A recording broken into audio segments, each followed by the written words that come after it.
얼굴에 아름다움이 있듯이 우리의 이 언어에도 아름다운 말이 있습니다. 여러분, 음식의 맛이 있는 것처럼 우리 언어에도 맛있는 언어가 있습니다. 우주 만물에 이 조화가 있듯이 우리 언어에도 조화가 있습니다. 때로는 분노를 일으키고 절망을 주는 말이 있는가 하면 희망을 주고 용기를 주는 그런 말이 있습니다. 오늘 여러분들은 어떤 말을 많이 하면서 사용하면서 살아가는 겁니까? 오늘날 주인이 종에게 시장에 가서 가장 맛있는 것을 사오라고 했더니 혓바닥을 사왔대요. 그러면은 제일 맛이 없는 걸 사와라고 했더니 이번에도 소 혓바닥을 사줬더래. 화를 내면서 주인이 이야기를 하니까, 주인이요, 이 세상에 가장 맛있는 것으로 말하면 혀보다 더 좋은 게 없고, 가장 맛없는 것을 말하면 혀보다 더 나쁜 게 어디 있겠습니까? 그렇습니다. 우리의 혀는 아주 작은 지체지만 그러나 엄청난 혀 끝에는 위력을 가지고 있는 겁니다. 우리의 혀는 작은 이 혀가 행복을 만들기도 하고 또 불행을 만들 수도 있습니다. 삶의 용기와 희망을 줄 수도 있지만 반면에 절망에 빠뜨릴 때도 있음을 알게 됩니다. 여러분, 우리의 삶의 혀는 마치 약이 되기도 해요. 말이 그런가 하면 무서운 독이 되기도 해요. 사람을 살리기도 하고 죽이기도 하는 거예요. 이처럼 엄청난 이 위력이 있는 우리의 혀를 아무 생각 없이 하루에도 끊임없이 혀를 움직이고 또 말을 하면서 살아가고 있다는 거예요. 그래서 야고보 3장에 보면 이 말이 얼마나 힘있고 무서운 것인가, 그 말의 위력을 세 가지 비유로 말씀했습니다. 하나는 혀를 배로 비유를 했습니다. 야고보 3장 4절에 보면 큰 광풍에 밀려가는 배를 봐라. 그 배를 작은 키로 항로를 따라 방향을 잡는 것처럼 우리의 혀도 작은 지체이지만 작은 혀가 자기를 제어하지 못하면 인격을 파괴시키고 인생을 불행으로 침몰시킨다고 하는 것을 우리에게 경고를 하는 거예요. 또 하나는 혀를 불로 비유를 했습니다. 야고보 3장 5절에 6절에 보면 혀는 곧 불이요 불의의 세계라. 작은 불씨가 온 세상을 태우는 것과 같이 마치 우리의 작은 혀도 지체는 작은 지체지만 그 혀 끝에 나오는 그 힘이 온몸을 더럽히고 인생을 불사르고 망가뜨린다는 거예요. 황폐하게. 이게 우리의 혀의 힘이라고 했어요. 그리고 또 하나는 혀를 뭐라고 했느냐? 길들일 수 없는 지체라. 야고보 3장 7절 8절에 보면 새와 벌레, 바다의 생물까지 다 길들일 수 있는데 8절에 보면 유독 사람의 혀는 능히 길들일 사람이 없나니, 쉬지 않는 이 악이, 독이 이 혀 끝에서 나온다는 거예요. 맞습니다. 전에 TV를 보니까 호랑이, 사자, 이 맹수들이 어린아이들과 함께 노는 모습을 여러분 보았을 거예요. 그 사자의 목덜미를 어린아이가 끌어안고 사자 등에 타요. 그래도 사자가 물지 않고 어슬렁거리며 가는 거예요. 이게 어떻게 가능할까요? 조련사에게 무서운 맹수도 길들여졌기 때문에 그렇다는 거예요. 그런데 우리 사람의 혀는 누구도 길들일 사람이 없다. 짐승이나 벌레나 하물며 저 새들까지도 물고기까지도 길을 들일 수 있는데 사람의 혀는 길들일 수가 없다는 거예요. 여러분, 이 혀는 엄청난 위력을 갖고 있다는 걸 알아야 돼요. 그래서 이 혀를 잘 사용하면 나도 살고 다른 사람도 살려요. 반대로 잘못 사용하면 나도 망하고 남도 죽이는 무서운 독이 혀 끝에 있다는 거예요. 혀 끝에. 여러분, 생명을 살리는 좋은 혀가 되기를 주님의 이름으로 축복을 합니다. 오늘 말씀에는 이 말에 의한 경고를 지적하고 있습니다. 구원받은 이후 우리의 삶, 지난주에 변화받은 그 이후의 삶을 어떻게 살아야 되는가를 말씀하는데 그 연장선상이에요. 여기 보니까 말에 의한 경고를 지적합니다. 29절을 우리 같이 한번 읽겠습니다. 무릇 더러운 말은 너희 입 밖에도 내지 말고 오직 덕을 세우는데 소용되는 대로 선한 말을 하여 듣는 사람들에게 은혜를 끼치게 하라. 그렇습니다. 오늘 여기에 말로 인한 상처가 얼마나 큰가를 보여줍니다. 사람이 30초 동안에 내뱉는 그 말이 가슴 속에서 30년 동안 지워지지 않는 상처로 남을 때가 있다는 거예요. 손에 의한 폭력보다 말에 의한 폭력이 더 무섭습니다. 말은 칼보다 무서운 지체라는 거예요. 칼에 찔린 상처는 시간이 지나면 아물어지고 치유가 됩니다. 그러나 말에 의한 상처는 평생 동안 치료되지 못하는 아픔을 가지고 살 수 있다는 거예요. 부부간에도, 부모와 자식 간에도, 이 성도 간에도 말에 의한 상처가 가장 많다는 것을 우리가 기억해야 되는 거예요. 여러분, 바울은 이 말의 위력을 오늘 지적하고 있는 겁니다. 여기에 두 가지를 29절에 소개합니다. 성도들이 해야 할 말이 있고 하지 말아야 할 언어가 있다는 거예요. 이걸 분명하게 구별을 시켰어요. 오늘 성도가 하지 말아야 할 말은 뭘까? 무릇 더러운 말은 너희 입 밖에 내지 말라. 구원받은 성도의 삶을 말을 조심하되 무엇보다 더러운 말을 입 밖으로 내지 말라 그랬어요. 여기서 더러운 말이 뭐냐? 여러분, 유익되지 않는 말, 탐욕적인 말, 음란한 말, 상처 주는 말, 남을 비방하고 헐뜯는 말, 불신앙에서 나온 말을 사도 바울은 더러운 말이라고 표현했어요. 이 더러운 말은 입 밖으로 내보내지 마라. 듣는 사람에게 상처를 주고 신앙을 무너뜨리고 유익을 주지 못한다는 거예요. 그렇습니다. 오늘 여러분, 그러면 성도가 해야 할 말은 뭐냐? 오늘 세 가지로 소개를 하고 있습니다. 29절에 보면 세 가지가 나와요. 다시 한번 보겠습니다. 무릇 더러운 말은 너희 입 밖에 내지 말고 오직 덕을 세우는데 소용되는 대로 선한 말을 하여 듣는 사람에게 은혜를 끼치게 하라. 우리 성도가 해야 할 세 가지를, 하나는 덕을 세우는데 소용되는 말을 하라. 이 덕을 세운다는 말은 마치 집을 지을 때 그 집에 기둥을 세우는 것 같다는 거예요. 기둥, 덕이란 말이 집에 기둥을 세운다는 말이에요. 즉 기둥을 잘 세우는데 사용되는 재료처럼 사람을 세워주고 이웃을 세워주는 말이 덕 있는 말이라는 거예요.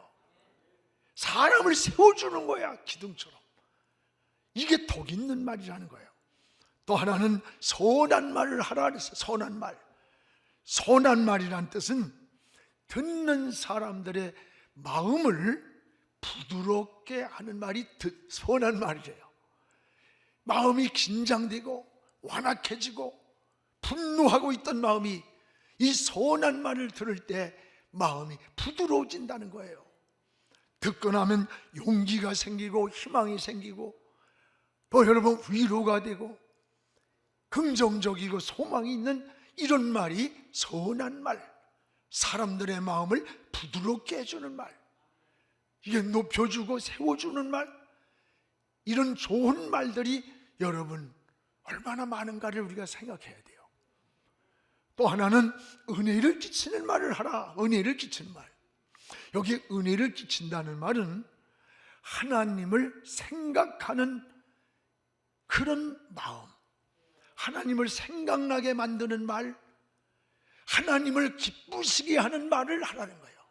어떻게 하면 하나님을 기쁘게 할까? 이게 바로 어디서냐? 믿음 있는 말이라는 거예요. 신앙에서 나온 말이에요. 여러분, 아무리 달콤한 말을 해도 믿음을 떠난 것은 어떤 것도 하나님의 은혜가 아닙니다. 신앙의 본질은 믿음인 거예요. 은혜를 끼칠 수 있는 말의 근원이 뭐냐? 믿음에서 나온 말이에요. 늘 하나님을 어떻게 하면 기쁘게 할까? 또 듣는 사람들이 어떻게 하면 하나님을 생각나게 만들까? 우리 교회가 여기까지 온 게 전적이 하나님 은혜예요. 하나님이 함께 하셨다는 이 고백이 바로 은혜를 끼치는 말이라는 거예요. 그렇습니다, 여러분. 오늘 우리의 신앙생활이 늘 이런 고백이 필요해요. 또 하나는 칭찬하는 말이에요. 칭찬하는 말. 여러분 자녀들을 칭찬해 주세요. 여러분의 기준만큼 아닐 수 있어요. 그러나 칭찬해 줄 때 고래도 칭찬하면 춤을 춘다는 말 있잖아요. 아내를 칭찬하고 남편을 칭찬하고. 어른을 안 그래요. 칭찬 싫어하는 사람 누가 있어요? 여러분 교회를 칭찬하고 성도를 칭찬하고 목사를 칭찬하고, 이것이 바로 은혜를 끼치는 말이라는 것을 기억하시기를 바랍니다. 우리의 신앙을 다시 한번 회복해야 돼요. 또 은혜를 끼치는 말은 늘 감사를 고백하는 말입니다. 이것이 바로 은혜를 끼치는 말이라 그랬어요. 또 하나는 성령을 근심하게 하지 말라. 그럼 언제 성령이 근심하느냐? 우리가 더러운 말을 할 때, 믿음을 떠난 말을 할 때, 이럴 때 성령이 우리 안에서 근심을 한다는 거예요. 근심. 오늘 여기서 30절을 우리 같이 읽겠습니다. 30절. 하나님의 성령을 근심하게 하지 말라. 그 안에서 너희가 구원의 날까지 인치심을 받았느니라. 여러분, 성령을 근심하게 한다는 말은 마치 부모가 자식을 그 부모의 마음을 자식이 근심되게 하는 것과 같은 거예요. 원래 성령은 단순히 어떤 능력을 주고 막 역사를 일으키고 감화력을 주는 것만이 은혜가 아니에요. 성령은 인격적인 분이에요. 그렇기 때문에 우리가 더럽거나 옳지 못한 말을 할 때에 성령이 근심을 한다는 거예요. 근심한다는 말은 슬퍼한다는 거예요. 우리 성령은 여러분 능력만 주는 게 아니라 기뻐도 하시고 근심도 하고 슬퍼도 하는 거예요. 원래 성령이 근심한다는 말은 자녀가 잘못했어요. 그 부모가 자녀 때문에 근심하는 것과 같이 하나님의 자녀가 잘못될 때에 성령님도 근심을 하며 탄식을 하면서 슬퍼한다는 것을 기억하시기를 바랍니다. 변화받은 그 사람의 속에는 특징이 뭔지 알아요? 영이 살아있는 거예요. 영이 깨어있는 거예요. 여러분, 그래서 잘못 살았을 때 성령의 탄식을 속에서부터 듣게 됩니다. 그래서 성령을 근심하게 하지 말라 그랬어요. 여기 31절에 보면 그러면 성령을 근심하게 하는 요소가 뭐냐? 5가지가 나와 있어요. 우리 31절을 같이 한번 읽겠습니다. 너희는 모든 악독과 노함과 분냄과 떠드는 것과 비방하는 것을 모든 악의와 함께 버리라. 이런 것들을 버리라는 거예요. 이 버리라고 하는 성령을 근심케 하는 5가지 요소를 붙여요. 하나는 악독이라 해서 악독. 도끼를 품고 남을 해치려고 하는 마음을 악독이라고 그래요. 또 하나는 노함이다. 노함이란 악독에서 나온 격정적인 분노를 노함이라고 그래요. 또 여러분, 분냄이다. 분을 품고 보복하려고 이런 격분하는 마음이, 이게 분냄이라는 거예요. 이건 3가지는 내적인, 여러분, 마음에서 일어나는 내적인 문제예요. 그리고 4번째부터 5번째까지는 외적인 그런 일들이에요. 떠드는 거. 이게 떠든단 말은 분쟁을 일으키고 소란하게 하고 트러블 메이커예요. 이게 여러분 성령을 근심하게 하는 요소 중에 하나라는 거예요. 5번째는 비방하는 거. 비방이 뭐야? 악의를 마음에 품고 상대방을 넘어뜨리려고 모방을 하고 모욕을 하고, 이걸 비방이라 해요. 원래 이 5가지 지적한 것은 성령을 근심되게 하는 요소라는 거예요. 이건 악의 뿌리라는 거예요. 사도 바울은 구원받은 이후 너희들의 삶이, 변화받은 너희들의 이후의 삶은 어떻게 사느냐, 이런 악의와 함께 이런 것들을 버리라는 거예요. 은혜는 받는 것만이 아니에요. 버리는 데서부터 오히려 은혜로 채워지는 겁니다. 오늘 사랑하는 여러분, 그러면 성령이 근심하는 것을 우리가 어떻게 알 수 있느냐? 2가지 증거가 있습니다. 하나는 내적인 증거가 있어요.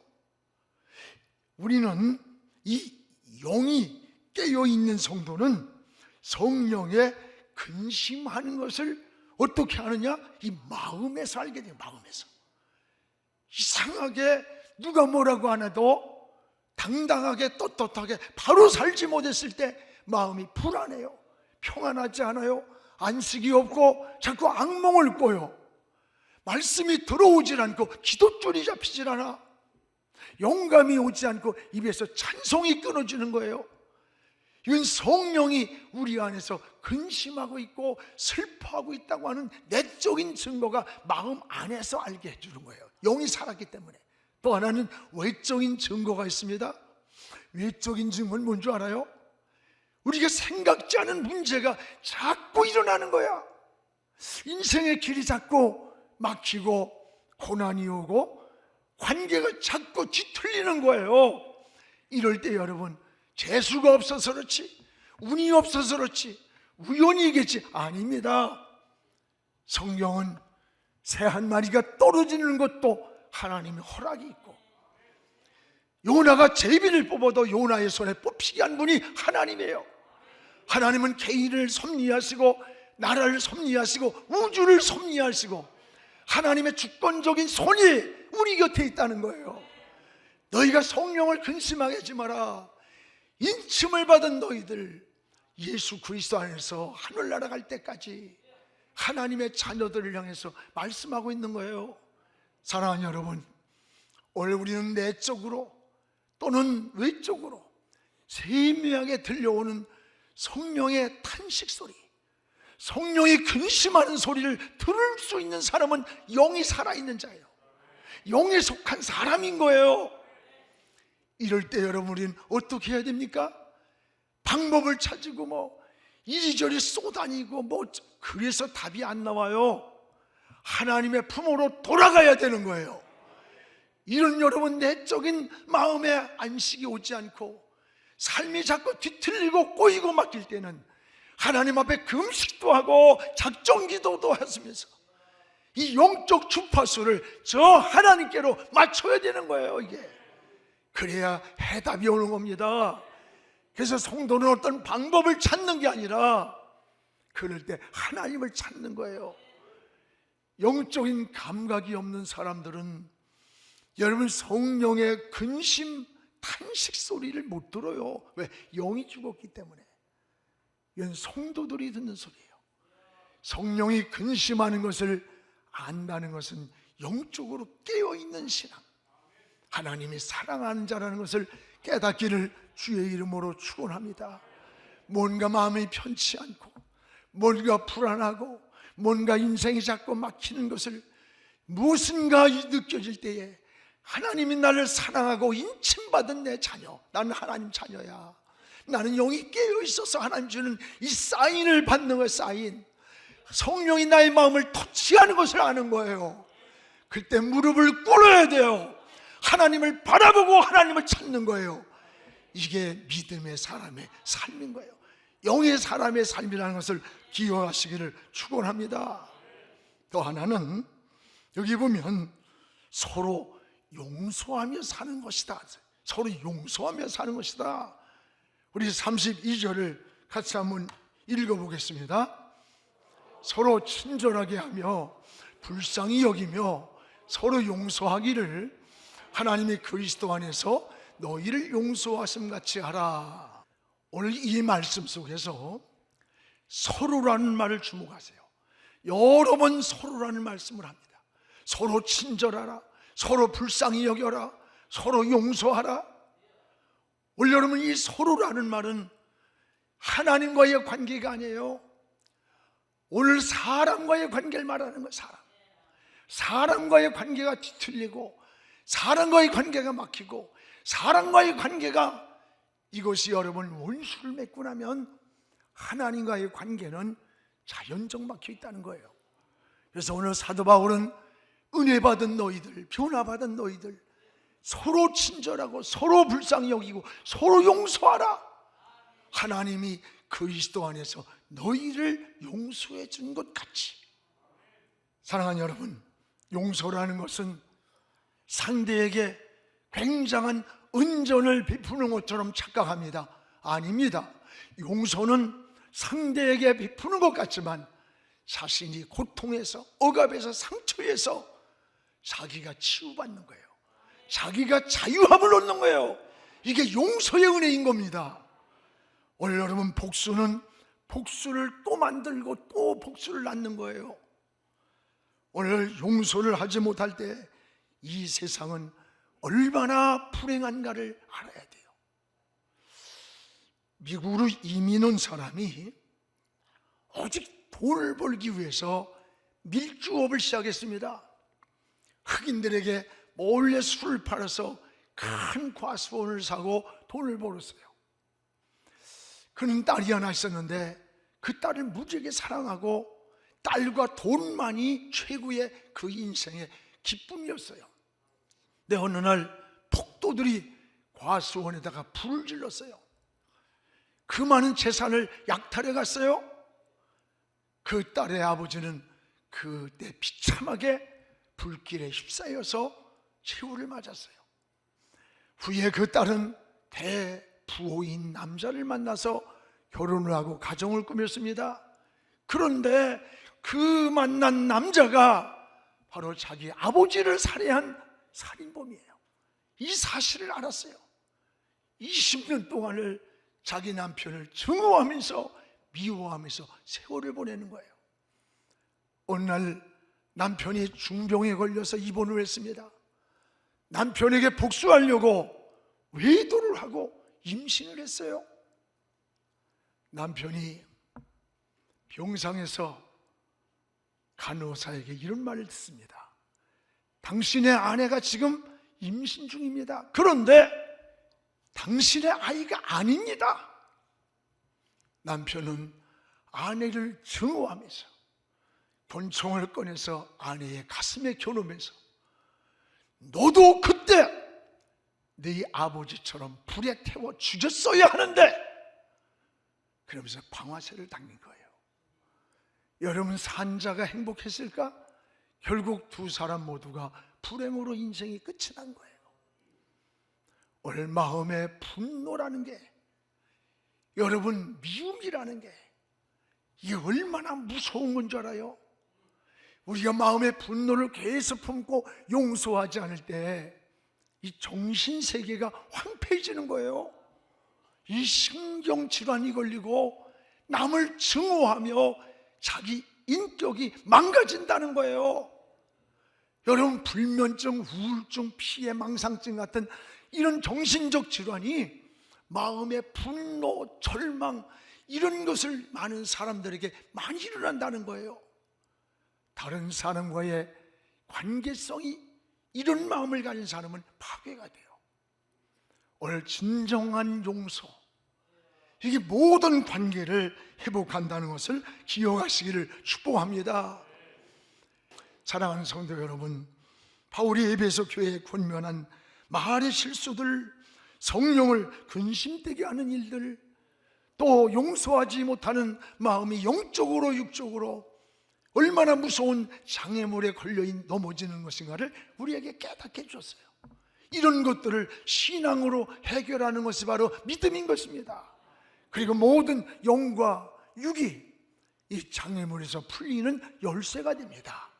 오늘도 여러분 변화받은 이후, 구원받은 이후, 인침을 받은 우리 모두는 하나님 앞에 이 성숙한 신앙으로 달려가기를 주의 이름으로 축복합니다.